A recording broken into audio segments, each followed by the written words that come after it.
Good morning student. जैसा कि बेटा अभी हम लोग पढ़ रहे हैं कृतिका के चैप्टर 3 रीढ़ की हड्डी। जैसे कि हमने आपको बताया था कि ये एक कहानी है और इस कहानी का उद्देश्य भी हमने आपको बताया था कि कहानी जो है किस उद्देश्य से लेखक ने लिखा है। और इसका क्वेश्चन नंबर 1, 2 और 3 आज हमने आपको वीडियो भी शेयर किया है। आज हम आपको क्वेश्चन नंबर 4, 5, 6, 7 डिस्कस करेंगे, एक्सप्लेन कर रहे हैं। आप लोग समझ लीजिएगा, जो ना समझ में आए वो मुझसे आप डिस्कस कर सकते हैं, पूछ लीजिएगा, स्लॉट ओपन रहेगा। तो आइए देखते हैं क्वेश्चन नंबर 4। गोपाल प्रसाद विवाह को बिजनेस मानते हैं और राम स्वरूप अपनी बेटी की उच्च शिक्षा छिपाते हैं।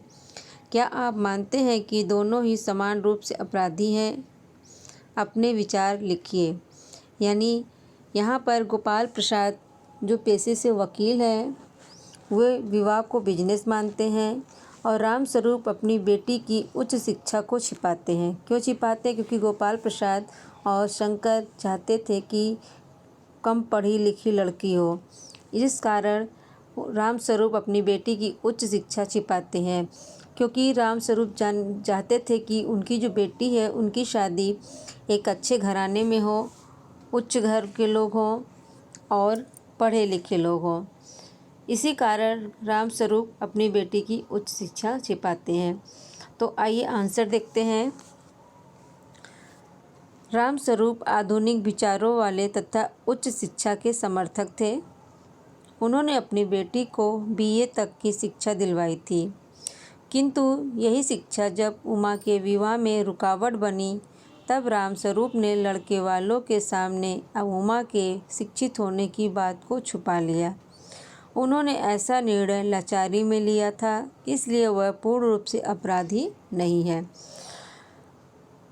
जैसा कि बेटा अभी हमने बताया कि राम स्वरूप आधुनिक विचारों वाले थे और वो स्त्री शिक्षा के समर्थक भी थे, इसीलिए उन्होंने अपनी बेटी को उच्च शिक्षा दिलवाई थी।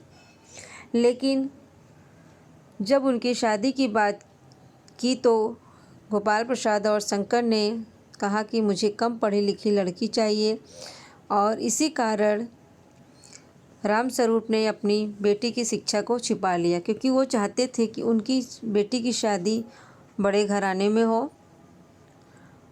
इसलिए उन्होंने यह निर्णय लाचारी में लिया। इसलिए इस पाठ के लेखक जो हैं उन्हें पूर्ण रूप से अपराधी नहीं ठहराते हैं। इसके विपरीत गोपाल प्रसाद जो कि पेशे से वकील हैं, इसके बावजूद अपने बेटे के लिए कम पढ़ी लिखी लड़की चाहते हैं। अपनी संकीर्ण मानसिकता के कारण समाज के लिए गलत संदेश दे रहे हैं, इसलिए गोपाल प्रसाद पूरी तरह से अपराधी हैं। गोपाल प्रसाद बेटा की जो पेशे से वकील हैं और उनका बेटा खुद एक मेडिकल की तैयारी कर रहा है, लेकिन उनको जो बहू चाहिए वो कम पढ़ी लिखी चाहिए, क्योंकि वो पुराने रीति रिवाजें पुरानी परंपराओं को मानने वाले थे। क्योंकि जैसा पहले कहा जाता था कि स्त्री शिक्षा अगर प्राप्त कर लेती है तो घर को अच्छे से चलाने में सफल नहीं होती है। यही सोचकर गोपाल प्रसाद और शंकर कम पढ़ी लिखी लड़की चाहते थे। लेकिन आज के समय में स्त्री शिक्षा बेटा ज़रूरी है, इसलिए गोपाल प्रसाद और शंकर इस समाज के लिए गलत संदेश दे रहे हैं। इसलिए कवि ने यहाँ पर गोपाल प्रसाद को पूरी तरह से अपराधी बताते हैं। किंतु गलती छोटी हो या बड़ी गलत ही मानी जाती है। जैसे कि कहा जाता है कि आपने गलती किया है तो वो गलत है, चाहे वो छोटी गलती हो या बड़ी गलती हो। इसलिए दोनों ही समान रूप से अपराधी हैं। जैसा कि अभी हमने आपको बताया बेटा कि राम स्वरूप तो लाचारी में निर्णय लिए थे, लेकिन कवि के अनुसार गलती उन्होंने भी किया है, क्योंकि अपनी बेटी को उच्च शिक्षा छिपानी नहीं चाहिए थी। और गोपाल प्रसाद तो बिजनेस मानते हैं, जो पूरी तरह से गलत है। लेकिन यहाँ पर कवि ने राम स्वरूप और गोपाल प्रसाद दोनों को अपराधी बताते हैं। क्वेश्चन नंबर 5, आपके लाडले बेटे की रीढ़ की हड्डी है भी या नहीं? उमा इस कथन के माध्यम से शंकर की किन कमियों की ओर संकेत करना चाहती है? जैसा कि हमने आपको बताया था बेटा कि जब शंकर और गोपाल प्रसाद उमा के घर आते हैं उमा को देखने के लिए, और काफ़ी प्रश्न करने के बाद, काफ़ी बातचीत करने के बाद उमा जब जवाब देती है तो वो लोग उठकर जाने लगते हैं। और जब वो जाने लगते हैं तो उमा कहती है जाकर अपने बेटे के देखिएगा कि रीढ़ की हड्डी है या भी नहीं। इस कथन के माध्यम से वो शंकर की किन कमियों की ओर संकेत करना चाहती है? आइए हम लोग देखते हैं बेटा। तो देखते हैं क्वेश्चन नंबर 5 का आंसर। आपके लाडले बेटे की रीढ़ की हड्डी है भी या नहीं? उमा इस कथन के माध्यम से शंकर की निम्नलिखित कमियों की ओर संकेत करना चाहती है। नंबर 1, शंकर अच्छे चरित्र वाला लड़का नहीं है। वह लड़कियों के हॉस्टल के चक्कर लगाते हुए पकड़ा गया था, जहां उसकी पिटाई कर दी गई थी। यानी जो शंकर है, जो मेडिकल की तैयारी कर रहा है, वो अच्छे चरित्र वाला लड़का नहीं है। वह अपने पढ़ाई के दौरान लड़कियों के हॉस्टल के चक्कर भी लगाता रहता था, और एक बार तो वहाँ पर पकड़ा गया था जहाँ पर उसकी पिटाई कर दी गई थी। नंबर 2, वह पढ़ने में भी अच्छा नहीं था। नंबर 3, शंकर स्वयं के निर्णय लेने में भी सक्षम नहीं था। यानी शंकर में आत्मविश्वास की कमी थी, जिसके कारण वो अपना निर्णय स्वयं नहीं ले पाता था। क्वेश्चन नंबर 6, शंकर जैसे लड़के या उमा जैसी लड़की समाज को कैसे व्यक्तित्व की ज़रूरत है? तर्क सहित उत्तर दीजिए। जैसा कि अभी कहानी में हमने आपको बताया कि शंकर किस तरह का व्यक्ति है। जैसे कि अभी हमने क्वेश्चन नंबर 5 में भी आपको बताया है कि उसका चरित्र अच्छा नहीं है, उसका स्वयं में निर्णय लेने में भी सक्षम नहीं है। और उमा के बारे में भी बताया कि उमा BA पास है और निडर है, साहसी है। तो कवि जानना चाहता है कि उमा जैसी लड़की या शंकर जैसे समाज को कैसे व्यक्ति की ज़रूरत है। अपने उत्तर आप इसमें बता सकते हैं। तो आइए देखते हैं इसका उत्तर क्या होगा। शंकर दोहरे चरित्र वाला इंसान है, यानी उसका चरित्र अच्छा नहीं है। दिखने में जो बहुत अच्छा है, चेहरे पे से जो शालीनता नज़र आ रही है, लेकिन वो सिर्फ दिखाने के लिए है। लेकिन देखने जाए तो वास्तव में उसका चरित्र अच्छा नहीं है, इसलिए उसे दोहरे चरित्र वाला व्यक्ति कहा जाता है। वह स्त्रियों का सम्मान करना नहीं जानता है, इसलिए शंकर जैसे लड़के समाज को अच्छे विचारधारा नहीं दे सकते हैं।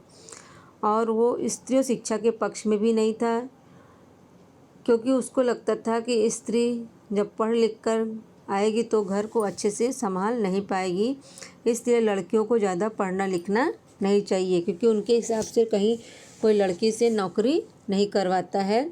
इसलिए उनको लगता है सिर्फ घर चलाना, तो बस ऐसे ही थोड़ा बहुत नॉलेज हो जाए, उसके बाद ज़्यादा शिक्षा उनके लिए उचित नहीं है। इसके विपरीत उमा स्पष्टवादिनी, निडर और स्वाभिमानी लड़की है। वह गोपाल प्रसाद और शंकर जैसे व्यक्ति को सबक सिखा सकती है। जैसे कभी आपने देखा शंकर के बारे में जाना, तो उमा जो है स्पष्टवादिनी, यानी जो बातें कहती बिल्कुल स्पष्ट कहती है, निडर भी है और स्वाभिमानी भी है। और गोपाल प्रसाद और शंकर जैसे लड़कों को सबक भी सिखा सकती है, यानी जो पुराने रीति रिवाजों और कुरीतियों को मानता है, उनको सबक सिखाने में वो सक्षम है। समाज को उमा जैसी सोच रखने वाली लड़की की ज़रूरत है, और हमारे समाज को उमा जैसी सोच रखने वाली हर व्यक्ति की ज़रूरत है, क्योंकि जब ऐसे व्यक्ति होंगे तभी हमारे देश का, समाज का और हमारे घर का विकास होगा। तभी हमारे घर की स्त्रियां शिक्षित होंगी, और जब हमारे घर की स्त्रियां शिक्षित होंगी तो आने वाली जनरेशन भी शिक्षित ही होगा, और हमारा देश एक अच्छा बनेगा। क्वेश्चन नंबर 7, रीढ़ की हड्डी शीर्षक की सार्थकता स्पष्ट कीजिए। यानी रीढ़ की हड्डी का शीर्षक क्या होना चाहिए, कवि ये जानना चाहता है। तो आइए देखते हैं रीढ़ की हड्डी का जो शीर्षक है क्या होना चाहिए। रीढ़ की हड्डी का तात्पर्य है बैकबोन। जैसे कि हमने आपको पहले ही बताया था कि रीढ़ की हड्डी को इंग्लिश में बैकबोन कहा जाता है। जिस तरह से शरीर की मजबूती बैकबोन से होती है, उसी तरह से इंसान का व्यक्तित्व उसके उच्च चरित्र से माना जाता है। यानी अगर किसी व्यक्ति की रीढ़ की हड्डी कमज़ोर होती है तो वो इंसान खड़ा नहीं हो सकता है और वो चलने फिरने के लायक भी नहीं होता है। उसी तरह अगर उसका चरित्र अच्छा नहीं है तो उसे समाज में सम्मान प्राप्त नहीं होता है। और संकर उसी के अंतर्गत आता है, क्योंकि संकर में आत्मविश्वास की कमी है और चारित्रिक दुर्बलताओं से भरा हुआ है, जिसके कारण उसका व्यक्तित्व लचीला है। किंतु उमा मजबूत इरादों वाली साहसी और आत्मविश्वासी लड़की है।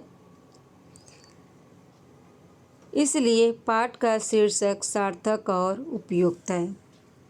तो जैसा कि बेटा अभी हमने आपको बताया कि उमा स्पष्टवादिनी, साहसी, निडर है, तो हमारे समाज को उमा जैसी ही लड़की की ज़रूरत है। इसलिए इस पाठ का शीर्षक जो है उमा ही होना चाहिए। यानी उमा के जैसा चरित्र वाला इंसान होना चाहिए, चाहे वो लड़की हो या लड़का हो। हमें इससे शिक्षा को बढ़ावा देना चाहिए, स्त्रियों को सम्मान देना चाहिए और पुरानी रीतियों को समय के अनुसार बदलना चाहिए। अगर हम लोग बदलेंगे नहीं तो आने वाली जनरेशन काफ़ी परेशान रहेगी और समाज का विकास भी नहीं हो पाएगा।